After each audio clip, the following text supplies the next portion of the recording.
My name's Justin Spratt. My bio's in there. Does everyone know what TED stands for? Oh, and by the way, you're going to have to listen to my irritating accent the whole day because I am also the MC.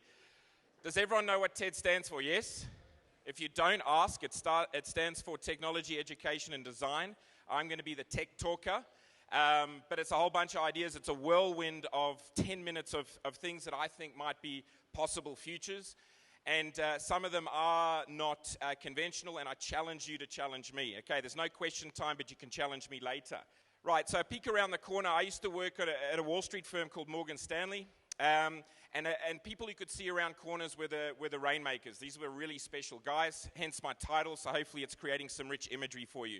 People you can see around corners make most of the money. So we're going to have a little bit of a peek around the corner, hopefully. This thing here, don't worry too much about it. This just says that what I'm about to say is highly likely to be not right. The red line is the actual sequence of the Economies events, and the grey line is our predictions. And as you can see, we can't predict very well. This here, don't worry about this. I promise you my slides are going to get sexy. This here says that for every 10% increase in the penetration of broadband and telephony, we get almost 1% of GDP growth. So for the non-economists there, if we get 1% extra GDP growth, we will start sorting out a lot of our problems very rapidly. It's about a 30% increase in what we've got at the moment, and what we've got at the moment is kind of us wheel spinning, standing still.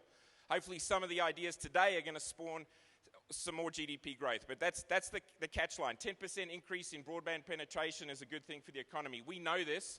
It could add a third, just that thing alone could add a third extra to GDP.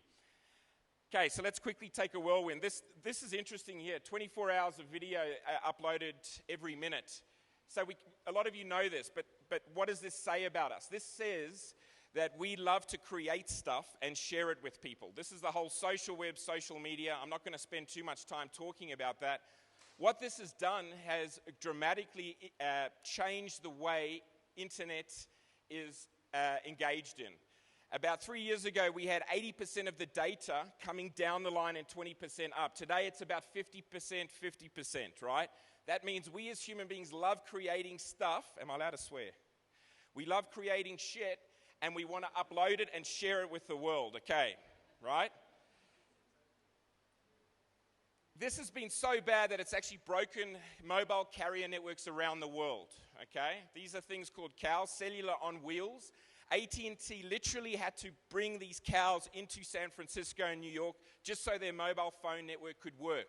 What does this say about us as humans? We have got our iPhones and our Androids, and we're filming stuff and we're uploading it there on the spot because we think it's worth watching.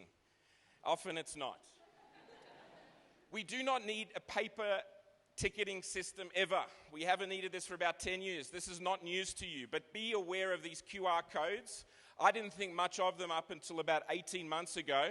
They're quick response codes. They're little squiggly lines like that. And if you take a photo with the right software on your phone, they turn into identified pieces of information for airline tickets, movie tickets, you name it. Tickets to that. No, I won't go there. That's too adventurous. Augmented reality, we know about this. A very famous guy called Never Haddas, he runs the corporate finance for Hiso Media. Sorry, my enunciation's a bit strange.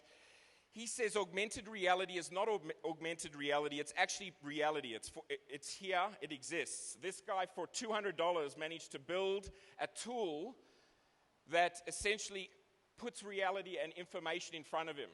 Okay, so this camera would look at people, he'd be able to see their Facebook profile, he would be able to transpose the latest information on a paper, on your newspaper, and read it. So you didn't have to worry about news cycles and what have you.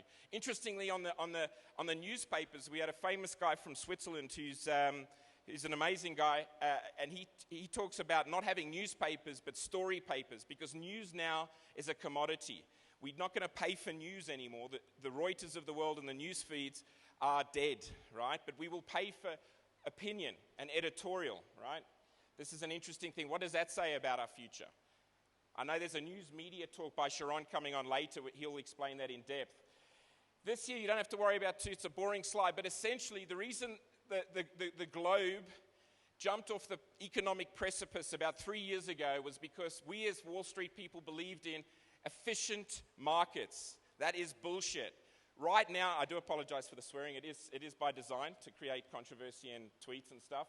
But the reality is we now believe in behavioral finance. There is no such thing as efficient markets. For 30 years, we had research papers coming out of the university saying the markets are efficient.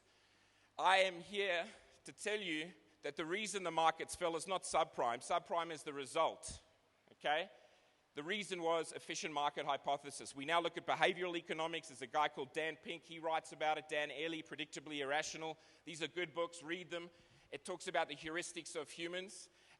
There's a concept called anchoring, whereby if you in a negotiation, put someone at a way high price, they'll come down to a price that's even higher than you initially wanted, right? Lots of stuff there. This is quite interesting. Spratt is a global think tank, and they postulated in their 2010 report that there might be a Cold War between Angola and South Africa. I don't believe this, but it's quite interesting to think of the geopolitical landscape, right?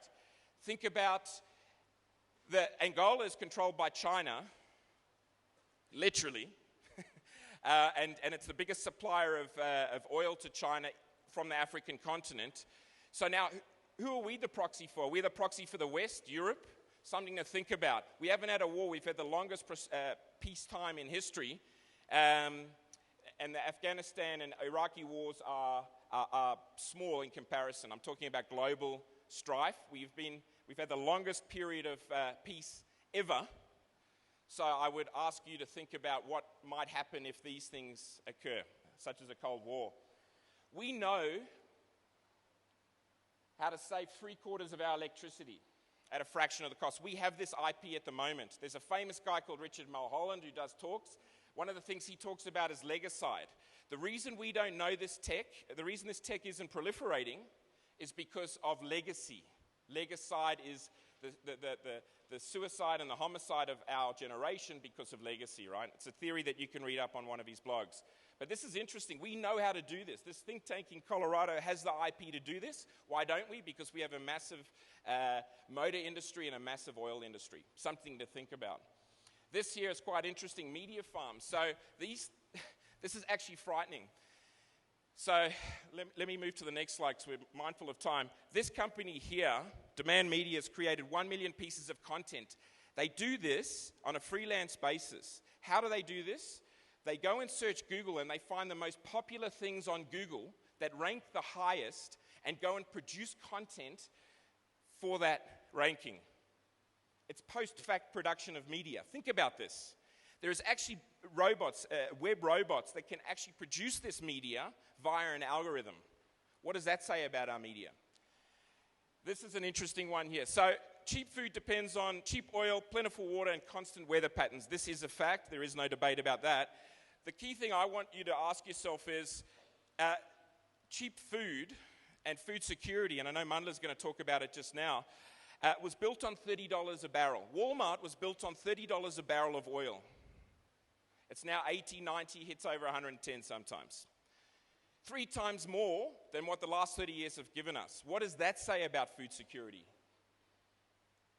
Voicemail's broken, guys. We don't want analog conversations with people who are not our very good friends, our family, and our very good customers. I want that digital. I don't want to have a conversation with you. I don't have the time. Voicemail is broken. Voice to text is working very well. In fact, phone numbers are also broken. Phone numbers is also part of legacy. The only reason we had phone numbers was because it was a mathematically good solution for the technology at hand. We now have what we call handles. Justin Spratt on Twitter or on Facebook or on Skype. I have a handle. I have a universal handle eventually that will connect to Facebook, Skype, Twitter, every single thing. I want to be known by my handle. I don't want to be known by a telephone number because that might change. That's plumbing. That's in the background. That sucks. This here, there's no such thing as call centers anymore, guys. It's contact centers. Think about how this is going to change your business. A large part of the reason Twitter is successful is because of its customer service ability, the ability to respond to negative tweets about service. Okay, we need to be able to get to you by email, via Twitter, via Facebook, via all of these mediums. This here is location-based services, GPS. Knowing where I am and my GPS coordinates. This is like Facebook on steroids. I not only know your age and what you like, I know where you are. If you're prepared to give me this information, I'll give you massive discounts. Starbucks, if you're the mayor of a Starbucks, you get $1 off your Frappuccino. The mayor is someone who checks in the most at the Starbucks, right? The joie de vivre index. GDP is a great measure. I talked about it at the start, but is it necessarily the best one? Well, Sarkozy, despite his lack of popularity in France, is putting together really smart people to try and create the joie de vivre index. In other words, it's not just about economic growth, it's about a whole bunch of other factors. Will this take off? It's not taking off yet. There's 14 Nobel laureates on this working group. The Pirate Party, guys, this is absolutely amazing. 28 countries has got Pirate Party people in Parliament. What does this say? This says that there's an assault on our culture. Why? Well, they believe that the copyright laws are old and ancient. They are absolutely old and ancient. They suck. We need to discuss it and change it. Last slide. Here. China's growth as an economic superpower is increasingly correlated with Africa. So as China does well, so will Africa. The jobs of the future, curatorship, looking after stuff. Facebook accounts and stuff. And then search, last slide, sorry, search. Increasingly giving us what we want, not what we ask for. Very, very interesting. The semantic web. The semantic web is big, it's here to stay. Guys, thank you very much.